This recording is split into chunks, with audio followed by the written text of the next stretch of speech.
എന്താ അമ്മ എന്താ ഉണ്ടാക്കാൻ പോണേ? എന്താ മോനെ, ഇന്ന് നമ്മള് സിമ്പിളായ ഒരു കൂട്ടായി. അമ്മ ഇറച്ചി മീനൊക്കെ മതിയായി. അപ്പൊ ഇന്ന് മാങ്ങയും പരിപ്പും കൂടി വെക്കാൻ പറഞ്ഞിട്ടാണ്.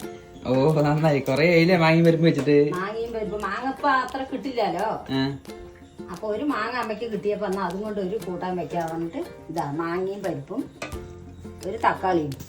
ഓ അപ്പൊ പരിപ്പ് വേവിച്ച് വെച്ചാ? പരിപ്പ് വേവിച്ചു. ഇതാ മാങ്ങയും പരിപ്പും തക്കാളിയും പറഞ്ഞ പോലെ മാങ്ങി തക്കാളി ഇട്ടു. പിന്നെ സിമ്പിളായിട്ട് അമ്മ ഒരു വഴുതിരിങ്ങ ഉപ്പേരിയും വെക്കുന്നുണ്ട്.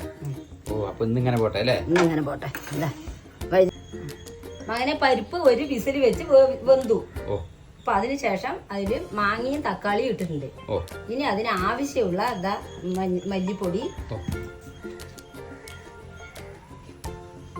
മഞ്ഞൾപ്പൊടി,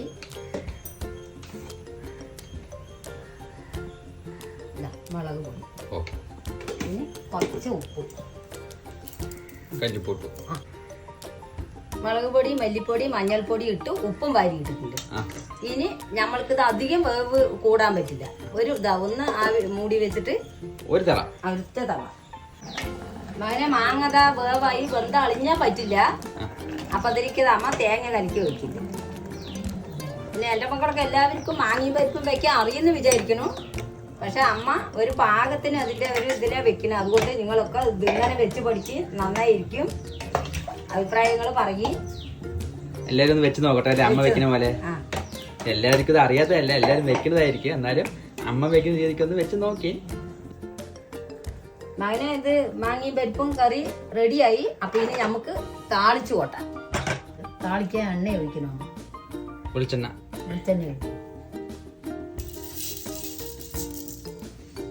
കടുകിട്ട് കൊടുത്തൂല്ലേ?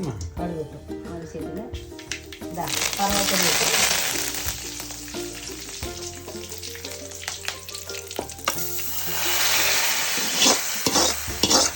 നമ്മുടെ മാങ്ങയും പരിപ്പും റെഡി ആയിട്ടില്ലേ? കൂട്ടാൻ റെഡി. സംഭവം സിമ്പിൾ ആണെങ്കിലും നല്ല ടേസ്റ്റ് ആയിരിക്കും. നമുക്ക് ചോറിന് അത് മാത്രം മതി, വേറെ ഒന്നും വേണ്ട. അടിപൊളിയാണ് നമ്മുടെ മാങ്ങയും പരിപ്പും കറി.